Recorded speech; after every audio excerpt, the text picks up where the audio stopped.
안녕하십니까. 대치동 365 열린가정의학과 김갑성 원장입니다. 오늘은 18번째, 먹어서 병을 이기는 법 18번째 시간입니다. 아마 조만간 끝날 것 같아요. 많이 왔어요. 18번째 시간이잖아요. 오늘은 342쪽이긴 한데, 342쪽이네요. 342쪽. 채소가 많고 단백질이 적은 식단부터 시작을 하겠습니다. 이 책은 꼭 사서 꼭 볼 필요가 있는 책이죠. 한번 보겠습니다. 채소가 많고 단백질은 적은 식단 보겠습니다. 면역작용을 약화시키는 식단은 다발성 경화증 환자들의 증상을 심해지게 하지도 않고 억제하거나 병의 재발을 막는 데 도움을 주고 있습니다. 이탈리아의 한 연구소에서 다발성 경화증 치료에 있어서 이제 호전과 악화가 되는 즉 재발과 완화가 되는 다발성 경화증 환자 이제 20명을 이제 대상으로 해서 1년 동안 이제 실험을 했습니다. 두 그룹으로 해서 나눴는데요. 첫 번째 그룹은 채소를 많이 먹고 단백질 섭취를 이제 적게 하는 사람들이죠. 이제 주로 이제 내용을 보면 뭐 신선한 과일이라든가 채소, 콩류, 견과류, 그 곡물이라든가 이스라 버진 오일 같은 거, 올리브 오일 같은 거, 이런 거를 주로 섭취했고요. 이제 생선이나 이런 유제품 섭취 적었고 고기도 섭취 적었습니다. 그리고 포화지방, 동물성 포화지방 섭취 안 한 그룹 하나. 또 하나의 두 번째 그룹은 붉은 고기, 작업, 가공육, 정제된 이제 곡물, 설탕이 포함된 음식이라든가 그리고 이제 포화지방이 들어있는 전형적인 서구형 식단을 먹는 그룹 두 그룹으로 나눠서 이제 실험을 했습니다. 실험을 했더니 다발성 경화증 증상이 을 비교했더니 채소를 많이 먹고 단백질 섭취를 적게 한 사람들이 서구식 식단을 한 사람들에 비해서 다발성 경화증 재발이 3분의 1로 이제 줄었고 장애도 이제 덜 했다라는 거. 그리고 혈액 검사를 했더니 채식을 했던 이제 분들이 혈중 면역 T 세포의 수치가 낮았고 염증과 관련 있는 이제 단핵 백혈구 즉 모노사이트 세포의 수도 적었다고 합니다. 이러한 관계도 있었고요. 또한 이젠 뭐 이 실험자들이 분변 실험, 즉 변을 채취해서 마이크로바이옴이라든가 면역 반응 사이의 관계를 한번 또 체크를 해봤는데, 레크노스피레세라는 장 박테리아 수치가 35% 정도 더 높았답니다. 이 박테리아는 항염 기능이 있는 짧은 사슬 지방산을 만들기도 하고 조절 T세포의 성장도 돕는 역할을 해서 하기도 하며 또한 이 조절 T세포가 다발성 경화증의 면역 반응을 약화시켜서 병을 억제하는 데 도움을 주는 이런 박테리아가 35%더 높았다라고 합니다. 344쪽 보면 자가 면역 프로토콜이라는 것이 있어요. 원시시대 인류의 식습관을 바탕으로 하는 팔레오 식단과 좀 비슷하긴 한데요. 이러한 이제 자가 면역 프로토콜 식단을 하게 되면 염증성 장질환 환자들의 증상을 완화시킨다고 합니다. 그래서 이러한 처치법이 좀 연구되고 있는데, 위에서 언급한 팔레오 식단을 보면 그 자체가 구석기 시대처럼 어떤 현대의 가공식품이 없잖아요. 이런 구석기 시대 식단, 즉 팔레오 식단이 장 염증을 줄이고 항암효과가 있어서 과면역성 면역 체계를 이제 조절하는 데 이제 도움을 주고 있다고 합니다. 캘리포니아의 스트립스 연구소에서 이제 연구를 해봤더니 이 팔레오 식단이 장을 자극해서 이른바 장 누수를 초래할 수 있는 식품을 이제 모두 이제 배제를 해서 이제 꾸몄는데요. 모든 곡물, 견과, 그리고 씨앗, 유제품, 가지 속, 식물, 즉 토마토, 감자, 고추, 식물성 기름, 감미료 등이 이제 장을 이제 자극을 한다고 합니다. 장을 자극한다. 그래서 이 식품 대다수가, 근데 이 식품들이 또 건강 방어 체계에 또 도움을 준다는 또 강력한 또 증거도 있다라고 이 앞서서 언급한 식품들인데 일단 배제를 했네요. 배제를 했습니다. 그러면 이 연구 내용을 자세히 보면 자가 면역 프로토콜에서는 대부분의 채소라든가 오메가3 지방산이 풍부한 해산물, 동물의 간을 포함한 모든 동물성 단백질, 그리고 익스트라 버진 올리브 오일, 발효식품, 일부 과일 섭취는 이제 허용이 됩니다. 자가 면역 프로토콜에서도. 그래서 이제 자가 면역 프로토콜을 시작하려면 이제 시작을 하겠다고 하면 문제가 되는 모든 식품의 섭취를 중단하는 단계를 거쳐야 돼요. 그러기 위해서는 이제 식품 알러지 검사를 해야 되겠죠. 알러지 검사를 해야 되겠습니다. 그래서 일단은 모든 식품의 섭취를 중단하는 단계를 거쳐야 되겠죠.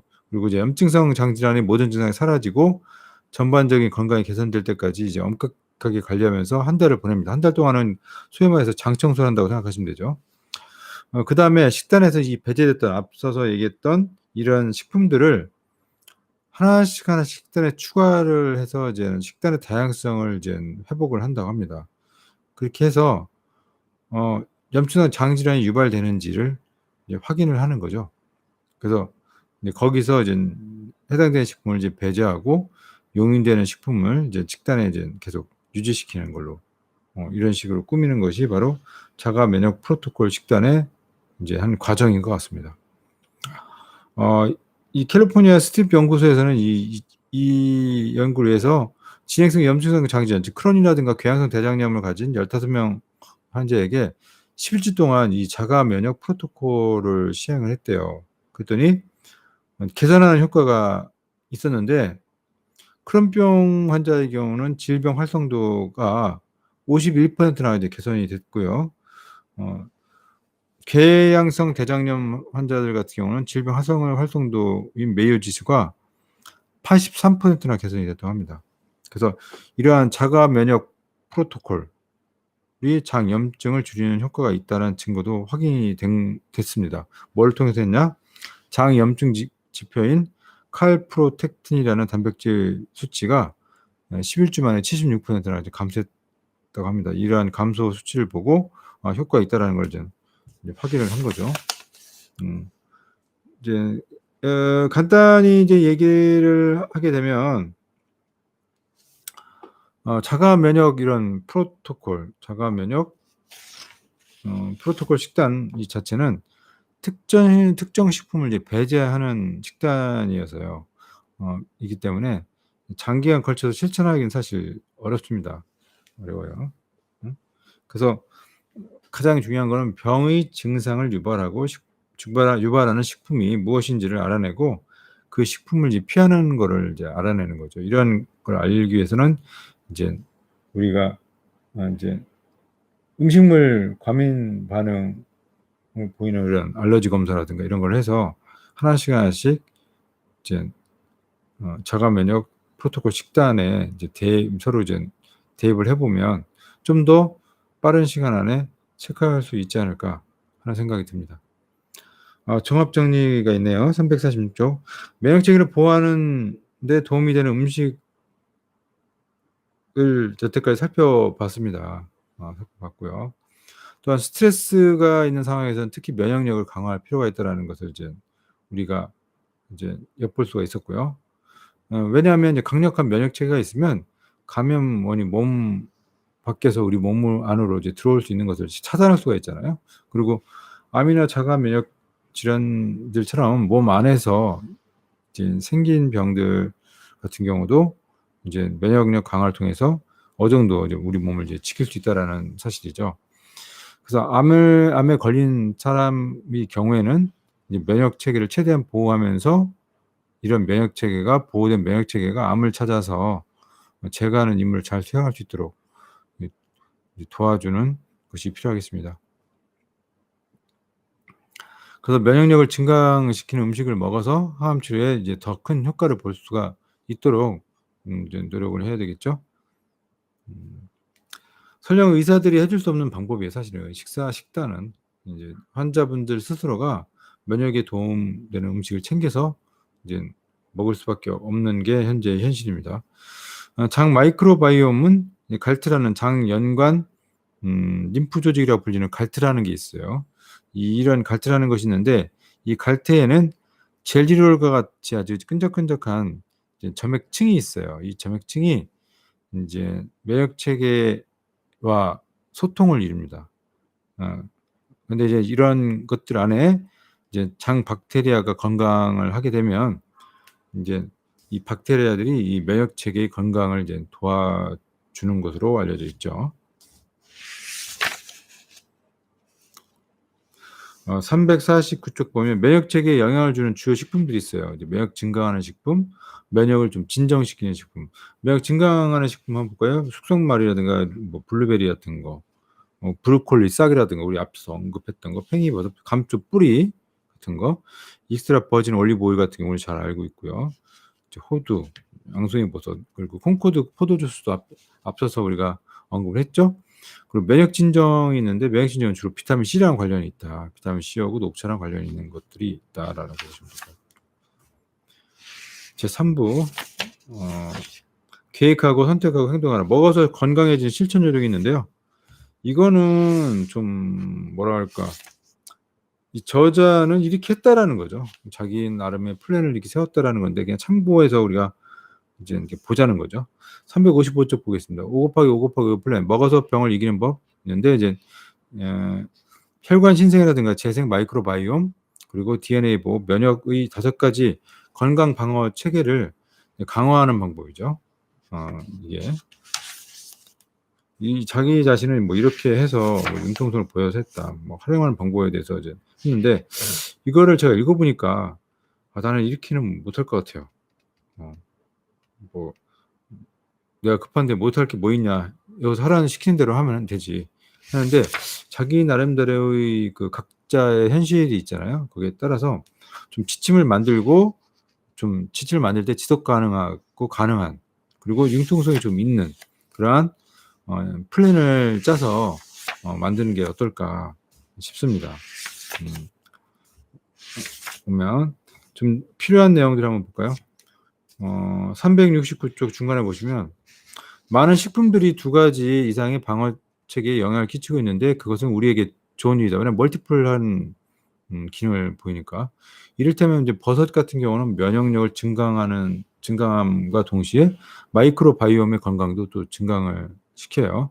그리고 오렌지는 혈관 신생을 억제하고 DNA 복구에 힘을 보태고 면역 체계를 진정시키는 역할을 합니다. 다만 이제 오렌지 같은 경우는 이제 우리 당 지수를 좀 생각을 해 봐야 되겠죠.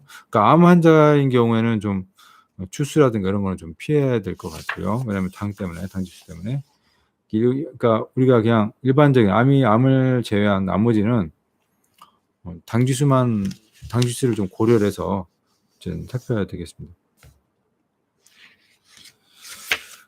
어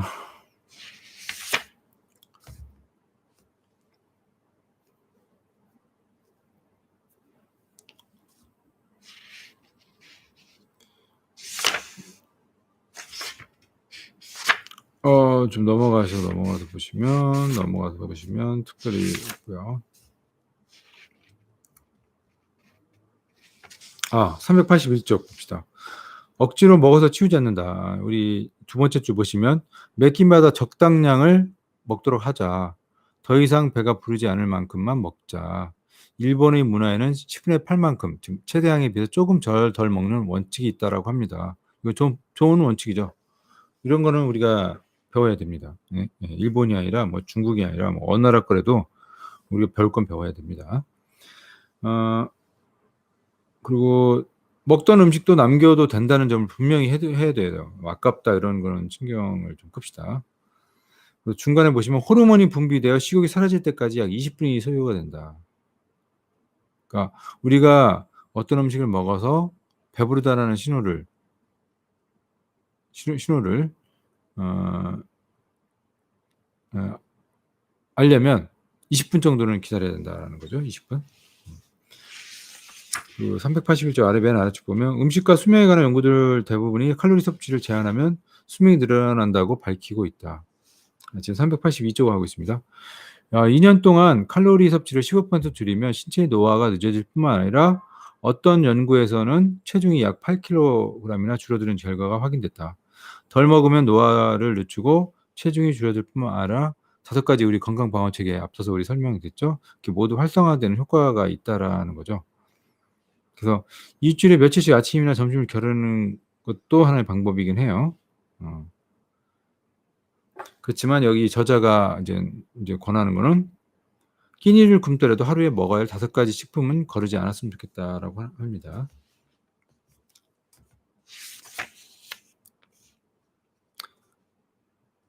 어, 385쪽 보면 선호식품 목록 과일 뭐 채소 뭐 이런 게 있어요. 이거는 뭐 자기가 원하는 이제 선호식품 목록을 이제 쓰라는 거죠. 아니면 이 선호식품 목록이 여기 이미 잘 정리되어 있으니까 여기서 이제 동그라미 치는 거예요. 뭘 어떤 걸 동그라미 친다?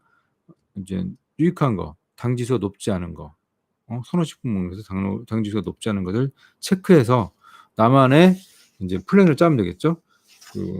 넘기시면 콩균류도 그렇고 견과 씨앗, 통곡물, 빵 이런 것도 마찬가지겠습니다. 해산물도 마찬가지고 육류는 닭고기 같은 경우 이제 닭고기 같은 경우는 닭다리, 향신료, 허브, 기름, 초콜릿류 이런 거가 잘 정리가 잘 됐네요. 여기서 385쪽부터 387쪽 여기까지 여기에 있는 음식 선호식품 목록을 가지고 당지수가 낮은 것을 동그라미 쳐서 자기 나름대로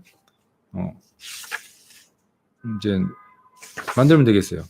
여기서 이 저자가 얘기한 5가지에 대한 항목을 내겠잖아요. 과일 그리고 어딨냐? 첫 번째 과일, 두 번째 채소죠. 지금 385조 하고 있어요. 세 번째 콩균류, 네 번째 견과 씨앗, 통곡물, 빵, 그리고 5번째 이제 해산물 이렇게 있죠. 대표적인 거를 이렇게 한 거예요. 대표적인 5개. 그리고 유제품이나 향신료, 허브 같은 거 이런 거는 이제 하나 이제 별도라고 할까? 그러니까 선호식품 크게 5가지 군에서 당지수가 낮은 것을 찾아서 동그라미 치면 되죠. 이 동그라미 쳐가지고 그걸 구성을 해서 매일매일 먹는 거예요. 그것도 하나의 이제 방법이 될 수가 있겠다. 뭐 우리 집 주방 점검 388쪽 보면 별거 없고요. 390쪽 보면 맨 아래에서 세 번째 줄 구이판이라고 있어요. 구이판. 우리가 고기를 굽는 구이판이죠. 스테인리스 스틸로 된 것이 가장 좋다. 그리고 391쪽 보면 윅이라고 있는데 윅은 무쇠나 탄소가 된 제품을 고른다.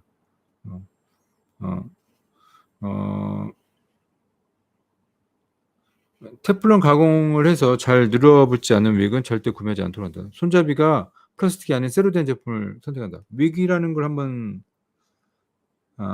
저도 샀는데 고기 굴 때 쓰죠. 근데 괜찮은 것 같아요. 저는 뭐 마트에 가서 윅인데 아주 굉장히 무쇠예요. 근데 이제 그 프랑스에서 만들어졌나? 그래요. 너무 무거워서 문제지. 뭐 괜찮았습니다. 윅. 그리고 중간에 좀 내려가 보면 도마는 전부 나무로 된 제품을 쓴다. 나무로 된 걸 쓴다. 도마는 나무로 된 걸 쓴다. 이런 거.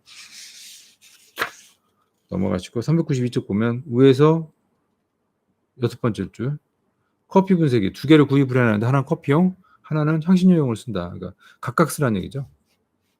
커피용, 향신료용. 음식 보관 용기는 반드시 플라스틱이 아닌 유리 제품을 쓴다. 왜냐면 우리 그러니까 환경 호르몬 이런 것 때문에 그런 것 같아요. 393쪽 위에 두 번째 줄 구입판은 반드시 무쇠로 된 제품을 쓴다. 무쇠. 그리고 압력솥이 조리 시간을 단축해서 영양소의 손실을 막기 때문에 압력솥을 쓰는 이유를 여기서 이제 얘기하고 있죠. 그리고 새로운 도구를 들여놓은 공간을 만들어라 해서 테플론 프라이팬. 테플론 프라이팬 한번 읽어보겠습니다. 들러붙는 것을 방지하기 위해서 테플론으로 코팅한 팬은 가스레인지 위에서 과열되기 쉬우므로 가급적 사용을 피한다. 테플론 프라이팬은 사용하지 말자는 얘기죠. 그리고 코팅제를 입힌 팬은 고온으로 가열하면 유해가스가 방출된다. 이것을 이제 테플론 프로라고 부른다고 합니다. 그러니까 코팅된 팬을 사용하지 말자.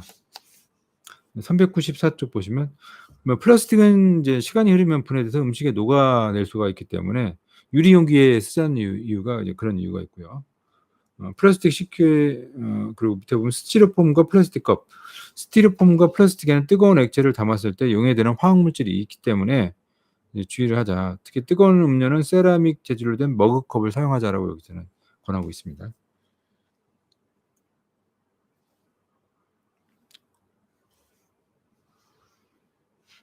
주기적으로 이제 팬들이를 이제 정리하자.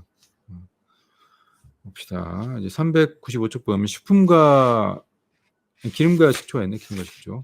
익스트라 버진 올리브 오일 있어요.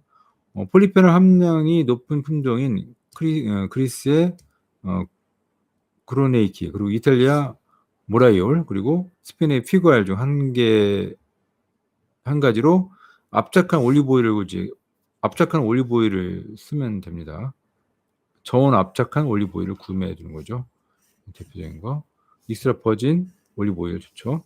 식초는 이제 숙성된 발사믹 식초를 쓰자. 어디 거 쓰냐? 이탈리아의 모데나와 레이오 에밀리아에 생산된 거. 이거 좋다. 온라인으로 구매하면 된다. 식초는. 그리고 396쪽 보면 이제 건식품 있죠. 건식품. 말린 향료, 후추는 어떻게? 후추만 보겠습니다. 후추는 다른 식품에 들어있는 생리활성 물질, 예를 들면 강황의 커큐민이 흡수율을 높이는 이제 피페린이라는 성분이 있대요. 그러니까 우리가 강황의 커큐민을 흡수율을 높이려면 이제 후추를 사용하면 되겠죠. 이걸 좀 보시면 되겠습니다. 말린 콩은 1년 내지 2년이 지나면 고유의 수분이 이제 잃기 시작한대요. 그래서 비타민 성분도 조금씩 줄어들어서 5년 뒤에는 뭐 사라진다. 그러니까 이제 최소 2년을 안 넘기는 게 좋겠죠. 1년이나 2년을 안 넘기는 콩이 좋겠습니다. 쌀은 이제 쌀눈이 남아있는 쌀이 선택하면 좋겠죠. 구하기가 쉽지 않겠지만 쌀눈이 남아있는 쌀. 나머지 이런 게 되겠습니다. 그리고 397쪽 보면 커피를 보면 커피가 빛이나 공기에 노출되면 향미와 몸에 좋은 향미활성 물질이 저하된대요. 그래서 밀폐 용기에 담아서 어두운 곳에 보관한다. 어두운 곳에 보관해야 된다는 거죠. 그리고 견과류 보겠습니다. 견과류 중간에 보면 견과류 보존제로 쓰이는 아황산염 설페이트는 알레르기 반응을 유발할 수가 있는데 유기농 제품 중에서 아황산염을 사용하지 않은 제품들이 많다. 그러니까 우리가 견과류를 고를 때는 아황산염이 있는지 없는지를 확인하자. 그거죠.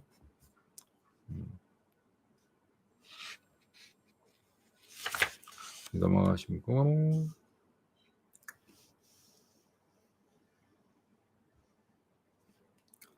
399쪽 봅시다. 천연 감미료.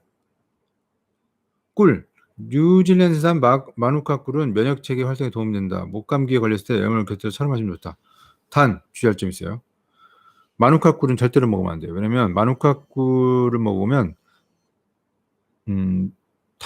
최종 당 산물이라고 해서 당 독소가 생길 수가 있어요. 그래서 뉴질랜드산 마누카 꿀은 이제 안 먹습니다. 특히 이제 암 환자들은 특히 먹으면 안 되겠죠. 그리고 당뇨가 있는 사람들은 마누카 꿀을 절대로 먹으면 안 돼요. 절대로. 그리고 메이플 시럽이라든가 메이플 슈거 그런 시럽 그런 게 있다. 병에 대한 생수와 관련돼서 알아줘야 될 점 봅시다. 399쪽 하고 있죠. 아래에서 6번째 주번 플라스틱 병에 든 생수에는 미세 플라스틱 성분이 녹아있다고 한다. 한 연구 결과를 보니까 235ml짜리 생수병에 미세 플라스틱이 최대 2,400조각이 들어있다는 사실을 알게 됐다. 이야. 생수병이 미세 플라스틱 조각이 2,400개가 투여돼요. 그래서 물은 가급적으로 유리병에 담아 냉장고에 넣어뒀다가 마시도록 하자. 아니면 종이팩을 사용하던가. 심각하네. 플라스틱 병에 든 생수를 먹으면 안 되겠네요, 우리. 그러니까 생수물이라고 참 그렇죠. 예.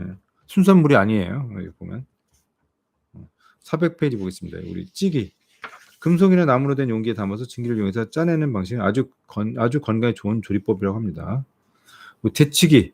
데치기는 아주 짧은 시간 동안 이제 익히고 꺼내서 찬물에 담가서 열을 식히라는 거예요. 그리고 물기를 빼는 게 바로 이제 데치기법이고, 스터프라이라는 것은 이제 위에 얇게 이제 저민 식재료를 소량의 기름을 넣고 재빨 다시게 저어서 볶는 조리법. 스터프라이라고 하죠. 소량의 기름 넣고 막 이렇게 저어도 되는 거. 그리고 소테라고 해서 팬에 기름을 약간 두르고 재빨리 살짝만 익힌 조리법이죠. 뭉근히 끓이기. 물에 재료를 넣고 끓이기 시작하면 불을 약하게 줄여서 끓는 전보다 약간 살짝 낮은 온도에서 뭉근히 익히는 방법이다. 뭉근히 끓이기. 이러한 그냥 용어는 우리가 그냥 한번 쭉 읽어보다가 나중에 어떻게 요리법이나 이런 거 볼 때 이제 이런 것이 있구나 할 때 좀 더 많이 와닿겠죠? 슬로우 쿠킹. 낮은 온도에서 장시간 끓이는 방법이죠. 그리고 압력을 가해서 익히는 거. 완전히 밀봉된 조리 용기를 고온으로 가열해서 증기로 재빨리 익힘으로 요리 시간이 단축되죠. 아까 얘기했듯이 압력솥 이용하자는 거. 철판에 굽기. 아주 뜨거운 불로 가열하되 재료에 직접 닿지 않는 상태에서 익히는 것이. 이게 재료에 열이 직접 닿지 않는 상태로 이제 익히는 것이죠. 석쇠 굽기. 이 석쇠 굽기 봅시다. 맨 아래줄 보면 고기를 직화로 구우면 PAH라는 물질이 생성된다. 고기는, 근데 야채는 아닌데, 고기를 직화로 구우면, 그래서 PAH는 고기의 지방이 불길에 떨어지면서 생성되는 연기에 들어있는 발암물질이에요. pH는, 즉 발암물질. 이 물질은 고기를 굽는 동안에 고기에 축적이 된다고 합니다. 그래서 고기를 고온에서 구우면 고기에 들어있는 아미노산과 단백질이 헤테로사이클릭 아민이라고 불리는 유해 성분을 바뀌어요. 바뀌기 때문에 바뀝니다. 근데 다만 고기를 올리브오일이라든가 강황, 간장, 과일로 섞은 양념에 미리 이제 재워두었다가 구우면 발암물질이 생성이 이제 줄어드는 걸로 확인됐다. 그러니까 양념을 미리 해서 이제 하는 것이 이제 발암물질 줄인다. 그냥 직접 구우면 이제 유해 성분이 있다. 그래서 고기를 구워 먹을 때는 pH가 묻어 있을지 모르는 불에 탄 있잖아요. 탄 건 먹지 말자. 채소는 이제 석쇠에도 발암물질이 생성되지 않는다. 오븐 같은 경우는 오븐에 굽기는 오븐은 120에서 150도 정도 온도로 해서 굽는다.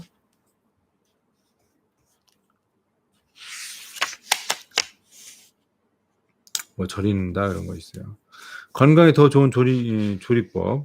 채소를 요리할 때 먹을 수 있는 부분을 모두 활용하자. 뭐 브로콜리나 버섯의 줄기에는 뭐 위포보다 생리활성 물질이 더 많다. 당근의 초록색 줄기가 강력한 항산화 성분이 있다. 그러니까 줄기가 달린 당근을 구입을 하는 게 좋다. 토마토를 요리할 때 껍질을 벗기지 말고 사용하자. 튀김은 가급적 피하고 한 번에 사용하는 기름 절대 하지 말자. 그리고 기름을 사용할 때는 익스트라 버진 올리브 오일을 사용하자. 그리고 그런 오일을 사용할 때 발연점, 즉 연기가 나는 점까지 가열하지 말자. 그러니까 연기가 생성되면 이제 기름 같은 경우는 해로운 트랜스 지방으로 이제 성분이 바뀌기 때문에 그 기름 할 때는 이제 연기가 나오기 전까지만 하자. 음식을 데울 때는 전자레인지 대신에 이제 다른 걸 쓰자. 전자레인지 대신에 오븐이라든가 조리기를 사용하는 게 좋겠다.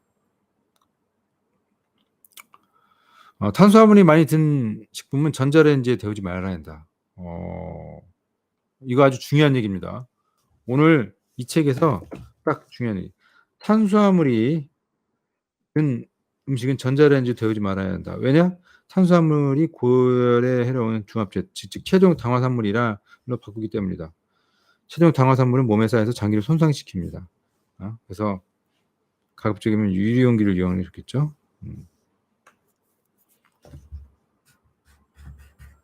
그러니까 탄수화물 같은 경우는 전자레인지로 데우지 말자. 탄수화물.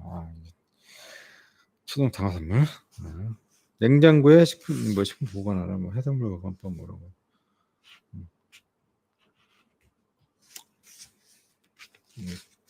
그날 당일날 생물 같은 경우 그날 당일날 이제 구입을 해서 먹는 게 좋겠죠. 408페이지 보면 냉장고에 보관해야 할 식품들이 쭉 있어요. 사과는 3주까지 보관이 가능하고 청경채 3일 이런 거, 포도는 3일, 레몬은 3주 이런 게 있네요. 쭉쭉 있어요. 시금치 3일 애호박 5일 이렇게. 팬트리라든가 찬장에 보관하면 좋을 것 같은 거 이런 게 쫙 있습니다. 이건 좀 도움이 되네요. 응? 408쪽에 냉장고에 보관. 근데 이 보존 연한이 있네. 그런 게 있어 딱 좋네. 이례적인 식품이 있어요. 슈퍼푸드라고 불리우는 식품들 그리고 이제 있죠. 슈퍼푸드라고 불리우는 식품들하고 나머지는 다음 시간에 하면 되겠습니다. 다음 시간에 아마 마지막 시간이 될 것 같아요. 마지막으로 이제 먹어서 병을 이기는 법이 이제 끝날 것 같습니다. 다음 시간에. 오늘은 여기까지 하겠습니다. 여러분 오늘도 좋은 하루 되십시오. 감사합니다. 화이팅!